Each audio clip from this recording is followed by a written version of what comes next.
تمام سامعین گرامی، جمعہ کا دن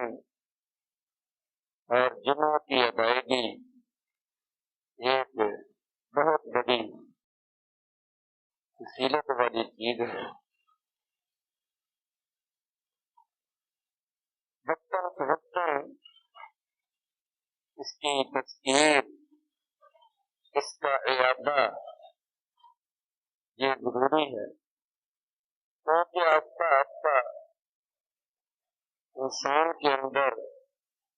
وہ سستی، کوتاہی آ جاتی ہے، اور جب اس کو نصیحت کی جائے، سمجھایا جائے، فضیلت بیان کی جائے، ترغیب دلائی جائے، اس کے اندر نئے سرے سے دوبارہ شوق پیدا ہوتا ہے۔ تو یہی حال جمعہ کا ہے کہ جب جمعہ کے بارے میں، اس کی فضیلت کے بارے میں احادیث سنتے ہیں تو پھر شوق پیدا ہوتا ہے، اور شوق سے جمعہ کی ادائیگی کے لیے ہم آتے ہیں، لیکن آہستہ آہستہ پھر سستی آ جاتی ہے۔ اس کے لیے دوبارہ یاد دہانی کرانا یہ انشاءاللہ فائدہ مند ہوگا۔ وذکر فإن الذکرى تنفع المؤمنین، یاد دہانی کرائیں، نصیحت کریں، کیونکہ یاد دہانی اور نصیحت ایمان والوں کو فائدہ دے۔ تو قرآن مجید کے اندر اللہ تبارک و تعالیٰ نے خاص طور پر جمعہ کی نماز کے لیے اہتمام کرنے کا، جلدی کرنے کا حکم دیا ہے۔ یا ایھا الذین آمنوا، اے ایمان والو، اذا نودی للصلاۃ من یوم الجمعہ، جب جمعے کے دن نماز کے لیے بلایا جائے، اذان دی جائے، فاسعوا الی ذکر اللہ، تو اللہ کے ذکر کی طرف، اللہ کی عبادت کی طرف، جمعے کی ادائیگی کے لیے، اللہ کے دین کی باتیں سننے کے لیے، فاسعوا، جلدی کرو، کوشش کر کے پہنچو۔ بازار البیع، اور خرید و فروخت، کاروبار، تجارت، دکانداری، اس کو چھوڑ دو۔ ذالکم خیر لکم ان کنتم تعلمون، اسی میں تمہارے لیے خیر ہے، بہتری ہے، فائدہ ہے،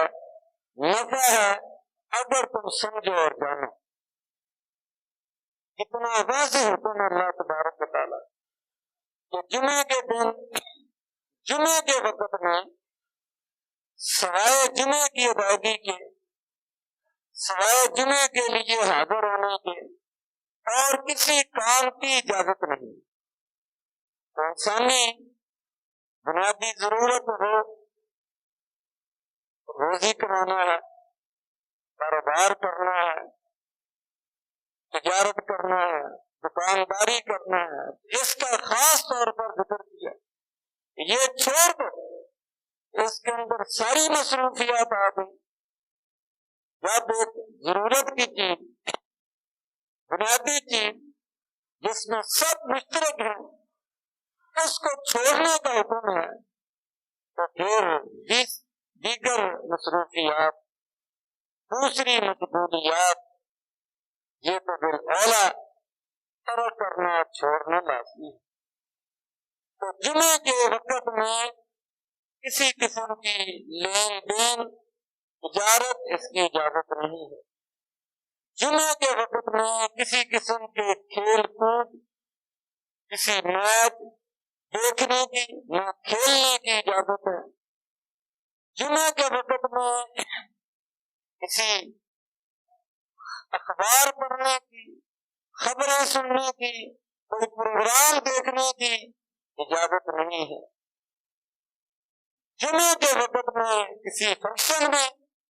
کسی شادی بیاہ میں، کسی ولیمے میں مصروف ہونے کی اجازت نہیں، اور یہ کوئی زیادہ وقت نہیں ہے، سارا دن نہیں ہے، زیادہ سے زیادہ 1 گھنٹہ 1.5 گھنٹہ بن جائے گا، اور اس سے بھی کم وقت وہ بنتا ہے۔ اس وقت میں بازار البیع، بیع کو، تجارت کو، خرید و فروخت کو چھوڑنے کا اللہ تبارک و تعالیٰ نے حکم دیا، اور فرمایا کہ تم سمجھتے ہو کہ شاید ہم اتنے وقت میں تو بہت زیادہ کمائی کر لیں گے، اگر ہم نے یہ دکان بند کر دی تو ہمارا نقصان ہو جائے گا، اور باقی چیزیں اگر ہم نے چھوڑ دی تو پتہ نہیں ہم اتنے خسارے میں چلے جائیں گے۔ تو نہ، ایسی بات نہیں، یہ تم نفع کی طرف آ رہے ہو، جمعے کے لیے سب کو چھوڑ کر جو آ رہے ہو یہ نفع کی طرف آ رہے، یہ خیر کی طرف آ رہے، کیونکہ سب خیر، ہر قسم کا نفع یہ اللہ تبارک و تعالیٰ کے ہاتھ ہے۔ جب اللہ تبارک و تعالیٰ کا حکم مانیں گے، اس کے حکم کی تعمیل کرتے ہوئے اس کی عبادت کے لیے مسجد میں حاضر ہوں گے، تو پھر اللہ تبارک و تعالیٰ تمہیں نقصان نہیں ہونے دیں۔ ذالکم خیر لکم ان کنتم تعلمون، یہ ساری مصروفیات کو چھوڑنا اور عبادت کے لیے حاضر ہونا، اسی میں تمہارے لیے خیر ہے۔ لیکن سوچو، غور و فکر کرو کہ نبی کریم صلی اللہ علیہ وسلم نے بھی جمعہ کے دن جلدی حاضر ہونے کی، اہتمام کے ساتھ مسجد میں پہنچنے کی بڑی فضیلت بیان، اجر و ثواب بیان کیا ہے۔ بخاری شریف کی حدیث ہے، نبی کریم صلی اللہ علیہ وسلم نے فرمایا لا يتصل رجل يوم الجمعة ويتطهر ما استطاع من الطهر، کہ جو آدمی بھی جمعے کے دن غسل کرتا ہے، نہاتا ہے، اور زیادہ سے زیادہ طہارت حاصل کرتا ہے، پاکیزگی اور نظافت اختیار کرتا ہے، وَيَدَّهِنُ مِن دُهْنِهِ، اور خوشبودار تیل لگاتا ہے، خوشبو لگاتا ہے، وَيُمَسُّ مِن طِيبِ بَيْتِهِ، گھر کی خوشبو استعمال کرتا ہے، ثُمَّ يَخْرُجُ فَلَا يُفَرِّقُ بَيْنَ اثْنَيْنِ، اور پھر گھر سے نکلتا ہے، مسجد میں پہنچتا ہے، اور دو بیٹھے ہوئے آدمیوں کے درمیان میں گھسنے کی کوشش نہیں کرتا، جہاں اس کو جگہ ملتی ہے وہاں پر یصلی ما کتب لہ،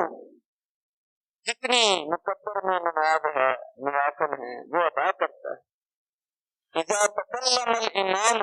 ثم ينصت، اذا تکلم الامام، پھر جب خطبہ شروع ہوتا ہے، امام یہ گفتگو کرتا ہے تو خاموشی اختیار کرتا ہے۔ اور ایک روایت میں یہ لفظ بھی ہے وَلَمْ يَلْغُ عِنْدَ الْمَوْعِظَةِ، اور خطبے کے دوران کوئی لغو، کوئی فضول بیکار حرکت نہیں کرتا، یعنی پوری توجہ وہ خطبے کی طرف رکھتا ہے۔ فرمایا إِلَّا غُفِرَ لَهُ مَا بَيْنَهُ وَبَيْنَ الْجُمْعَةِ الْأُخْرَىٰ، پورے ہفتے کے ایک جمعے سے لے کر دوسرے جمعے تک کے اس کے گناہ معاف کر دیے جائیں۔ اور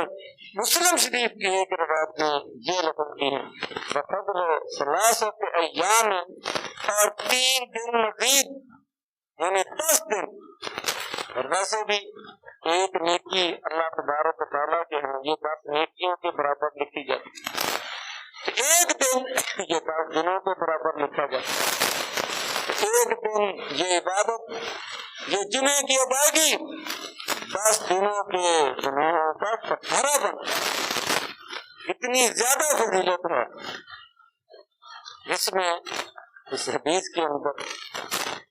کئی چیزیں جو جمعے کے حوالے سے بیان کی گئی ہیں کہ یہ اجر و ثواب جو ملنا ہے اس کے لیے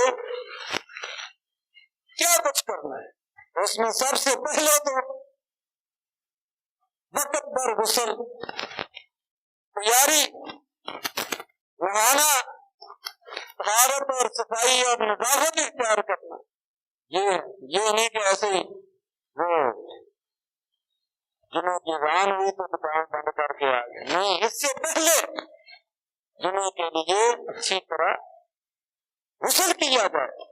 یہ اس میں ذکر ہے۔ اور اس کے بعد صرف غسل نہیں، میں تو اس کے بعد وَلَبِسَ مِن صَالِحِ ثِيَابِهِ، اپنے اچھے بہترین یہ کپڑے پہنے، یہ بھی صاحب ہے۔ میلے کے پہلے گندے کپڑوں کے ساتھ آنا، یہ بھی جمعے کے بعد کے خلاف۔ اچھے کپڑے یہ پہنے، اور اس کے بعد نہ صرف کپڑے ہی نہیں بلکہ ان کو خوشبو لگائے، اپنے جسم کو خوشبو لگائے، اپنے بالوں کو خوشبو لگائے، خوشبو والا تیل لگائے، جس سے مسجد کے اندر، اجتماع کے اندر، مسلمانوں کے اکٹھ کے اندر وہ ایک خوشگوار فضا پیدا ہے۔ کوئی پسینے کی، کسی اور مال کچیل کی بدبو نہ ہو، کسی کو تکلیف نہ ہو، کسی کو تنگی نہ ہو۔ اور اس کے بعد ایک روایت ابو داؤد شریف یہ بھی ہے، وَمَشَاءَ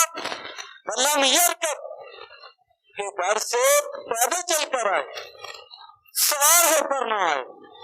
یہ بھی خاص طور پر آپ نے ذکر کیا۔ کیونکہ پیدل چل کر آنے میں ایک تو جلدی آنا پڑے، جلدی تیاری کرنی پڑے گی، اور دوسرا پیدل چل کر آنے میں محنت زیادہ ہے، مشقت زیادہ ہے، اس کی آپ نے ترغیب دلائی۔ اس کے بعد فرمایا جب مسجد میں پہنچے تو اسی طرح آ کر نہ بیٹھ جائے، عبادت کے لیے آیا ہے تو وقت ہے، خطبہ ابھی شروع نہیں ہوا، تو فرمایا یصلی ما کتب لہ، کہ جتنی رکعتیں پڑھنا چاہتا ہے پڑھ سکتا ہے وہ پڑھے، کوئی حد نہیں۔ 2 رکعتیں پڑھنا یہ تو ضروری ہے، اس سے زائد 2 کر کے 4 رکعتیں، 6 رکعتیں، 8 رکعتیں، جتنی رکعتیں پڑھنا چاہتا ہے پڑھ لے۔ اس سے یہ بھی مسئلہ معلوم ہوا کہ جمعے کی جو رکھتے ہیں یا جمعے کی جو سنتے ہیں یا جمعے کے دن کے جو نوافل ہیں، جمعے سے پہلے ان کی کوئی حد نہیں، کم از کم 2 ہے، اس سے زیادہ جتنے مرضی آدمی ادا کر لے۔ البتہ جمعے کے بعد وہ 4 رکعتوں کا ذکر آتا ہے، اپنے اگر گھر میں جا کر پڑھنا چاہتا ہے تو 2 کی گنجائش بھی ہے، اگر مسجد میں پڑھنی ہے تو 4 پڑھے، اور 4 مسجد میں پڑھ لے 2 گھر جا کر پڑھ لے، اس کی گنجائش بھی ہے۔ تو یہ اس کی حد مقرر ہے جمعے کے بعد کی رکعتوں کی، سنتوں کی، کہ کم از کم 2 یا 4 یا پھر 6، لیکن جمعے سے پہلے اس کی کوئی حد مقرر نہیں کی۔ اور جمعے کے فرائض یہ تو 2 ہیں خطبے کے ساتھ، تو یہ نوافل ہیں، سنتیں ہیں جس کے بارے میں آپ نے فرمایا کہ وہ آدمی اپنے شوق سے جتنا آسانی سے پڑھ سکتا ہے وہ پڑھے۔ اور اس کے بعد وَدَنَا مِنَ الْإِمَامِ، قریب سے قریب جہاں اس کو جگہ ملے وہاں پر بیٹھ جائے۔ فَلَا يُفَرِّقُ بَيْنَ اثْنَيْنِ، اور 2 پہلے سے بیٹھے ہوئے آدمی کے درمیان وہ جگہ نہ ہو تو گھسنے کی کوشش نہ کرے، اور نہ ہی آگے بیٹھنے کے لیے یتخطی رکاب الناس، لوگوں کی گردنیں، لوگوں کے کندھے پھلانگ کر آگے نہ آئے، یعنی کسی کو تنگ کیے بغیر، کسی کی توجہ کو خراب کیے بغیر آسانی سے جہاں اس کو جگہ ملتی ہے وہاں پر بیٹھ جائے، فاستمع، اور پھر پوری توجہ خطبے کی طرف ہو، اللہ اس کے رسول کے کلام کی طرف ہو، مسائل کو سننے اور سمجھنے کی طرف ہو، دین کو سیکھنے اور سکھانے کی طرف ہو، کیونکہ اصل مقصد وہ یہی ہے۔ یہ ساری تیاری، سارا اہتمام جو کیا گیا ہے، یہ سارا اسی لیے کیا گیا ہے کہ جا کر کوئی دین کی بات سیکھی جائے۔ اصل مقصد یہ ہے، اللہ کی عبادت کے ساتھ ساتھ اللہ کے دین کی باتیں یہ سنی جائیں، فاستمع، غور سے سنا، اور یہ بھی فرمایا وَلَمْ يَلْغُ، اور کوئی لغو، فضول، بیکار حرکت نہیں کی۔ اور آپ نے اس کی مثال دے کر سمجھایا، میں کہ جس نے، اس وقت صفے وغیرہ نہیں ہوتی تھی، کچی زمین ہوتی تھی، بلکہ پتھریلی زمین ہوتی تھی، اور کنکریاں مسجد میں پڑی ہوتی تھی، میں کہ جو کنکری کے ساتھ کھیلنے لگ گیا، کنکریوں کو چھیڑنا شروع کر دیا، اس نے گویا کہ جمعے کے ادب کے خلاف حرکت کی، اس نے لغو حرکت کی، فضول بیکار کام کیا، حالانکہ اس میں کسی کو اس نے کچھ نہیں کہا۔ اس کو بھی نبی کریم صلی اللہ علیہ وسلم نے پسند نہیں فرمایا، اس کی اجازت نہیں دی۔ کیوں؟ کیونکہ ایسا کرنے سے اس کی توجہ وہ دوسری طرف ہو جائے۔ تو اصل مقصد وہ یہ ہے کہ دین کی باتیں سنی جائیں، مسئلے مسائل توجہ سے سمجھے جائیں، تو ادھر ادھر کسی طرف وہ توجہ نہیں دینی۔ حتیٰ کہ آپ نے اتنا زیادہ خاموشی کا حکم دیا ہے، فرمایا کہ اگر کوئی بات کر رہا ہو، کوئی بول رہا ہو، تو اس کو چپ بھی نہیں کرانا، کیونکہ جب چپ کرائیں گے تو دو باتیں ہو جائیں گی، ایک تو پہلے آ رہی ہے، ایک دوسری شروع ہو جائے گی۔ وہ امام کی ذمہ داری ہے، وہ خاموش کرائے، وہ بتائے جس کو جو بتانا ہے۔ بیٹھے ہوئے آدمیوں میں سے کوئی آدمی کسی دوسرے کو جمعے کے خطبے کے دوران چپ کرانے کی بھی فرمایا اجازت نہیں ہے۔ اس کا بھی بنیادی یہی مقصد ہے کہ اس کی اپنی توجہ بھی خراب ہوگی اور سارے سامعین کی توجہ خراب ہوگی کہ پتہ نہیں کیا ہو گیا۔ اس لیے فرمایا کہ اپنا دھیان جو ہے وہ خطبے کی طرف رکھو۔ یہاں تک اہتمام کا حکم ہے، یہاں تک تاکید بیان کی گئی ہے۔ تو فرمایا کہ جو جمعے کے ان آداب کا خیال رکھتا ہے، اتنے زیادہ اہتمام کے ساتھ ہوتا ہے اور جلدی آنے کی کوشش کرتا ہے، جمعہ کا خطبہ شروع ہونے سے پہلے پہنچتا ہے، نوافل ادا کرتا ہے اور خاموشی کے ساتھ بیٹھتا ہے، فرمایا کہ اس کے لیے ایک اجر تو یہ بیان کیا گیا ہے کہ 10 دنوں کے گناہوں کا کفارہ بنے گا۔ اور ابو داؤد شریف کی ایک حدیث کے اندر یہ بھی اجر بیان کیا گیا ہے، کان لہ بکل خطوۃ عمل سنۃ اجر صیامھا و قیامھا، میں کہ اس کو ایک ایک قدم پر پورے سال کے قیام کا، تہجد کا اور پورے سال کے روزوں کا اجر و ثواب دیا جائے۔ انتہا ہے اجر و ثواب، یعنی ایک سال کے نوافل یا تہجد اور ایک سال کے روزوں کا ثواب یہ صرف جمعے کی ادائیگی کا نہیں، نہ کہ جمعے کے لیے آنے والے ایک ایک قدم پر اندازہ لگاؤ گھر سے مسجد تک کتنے قدم بنتے ہوں۔ اسی لیے آپ نے بمشاق چل کر آنے کا حکم بیان کیا ہے، چل کر آنے کی تاکید کی کہ پیدل چل کر آؤ، زیادہ سے زیادہ آپ کے قدم مسجد کی طرف اٹھیں گے، اللہ کی عبادت کی طرف اٹھیں گے، اللہ کے دین کے راستے میں اٹھیں گے، تو ایک ایک قدم پر پورے سال کے روزوں کا اور تہجد کا اجر و ثواب دیا جائے۔ اگر 100 قدم ہے تو 100 سالوں کے وہ روزوں کا اور تہجد کا ثواب دیا جائے۔ اتنا زیادہ اجر و ثواب ہے جس کو ہم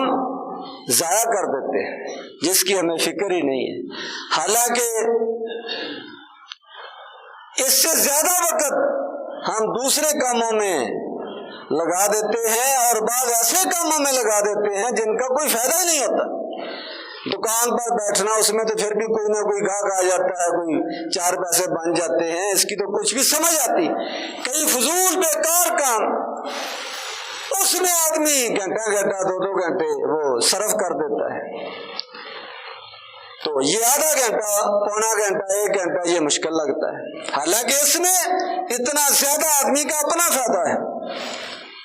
تو ہمیں اس چیز کی طرف توجہ دینی چاہیے۔ اور ایک بخاری شریف کی روایت کے اندر یہ بھی بیان کیا گیا کہ خطبے سے پہلے آنے والوں کو وہ قربانی کرنے کا، اور اس کے 5 درجات بیان کیے گئے۔ جو پہلے وقت میں آتا ہے اس کے لیے اونٹ کی قربانی، اونٹ کا صدقہ، اور جو دوسرے وقت میں آتا ہے اس کے لیے گائے کا صدقہ، تیسرے وقت میں آنے کے لیے مینڈے اور بکرے کا صدقہ، چوتھی گھڑی میں آنے والے کے لیے ایک مرغی کا صدقہ، اور 5ویں گھڑی میں آخری وقت میں خطبہ شروع ہونے سے پہلے بالکل آخر میں نماز نہیں، خطبہ شروع ہونے سے پہلے بالکل آخر میں آنے والے کے لیے ایک انڈا صدقہ کرنے کا اجر و ثواب جو ہے وہ اس کے نامہ اعمال کے اندر لکھا جاتا ہے۔ فرشتے اللہ تبارک و تعالیٰ کی طرف سے مسجد کے دروازے پر آنے والوں کا ٹائم اور ان کا اجر و ثواب یہ نوٹ کرتے ہیں، اور جب خطبہ شروع ہو جاتا ہے، جمعہ شروع ہو جاتا ہے، تو وہ نام لکھنا بند کر دیتے ہیں۔ تو یہ لاکھوں روپے کا صدقہ، اونٹ اور گائے کا لاکھوں روپے کا صدقہ جو ہے نا، اس کا اجر و ثواب ہے جو ہم ضائع کر دیتے ہیں۔ تھوڑی سی کوشش کر کے ہم وقت پر پہنچے تو انشاءاللہ فائدہ ہی فائدہ ہے، اجر و ثواب ہے۔ اللہ تبارک و تعالیٰ مجھے اور آپ کو سمجھنے کی، عمل کرنے کی توفیق عطا فرمائے۔ وآخر دعوانا الحمدللہ رب العالمین۔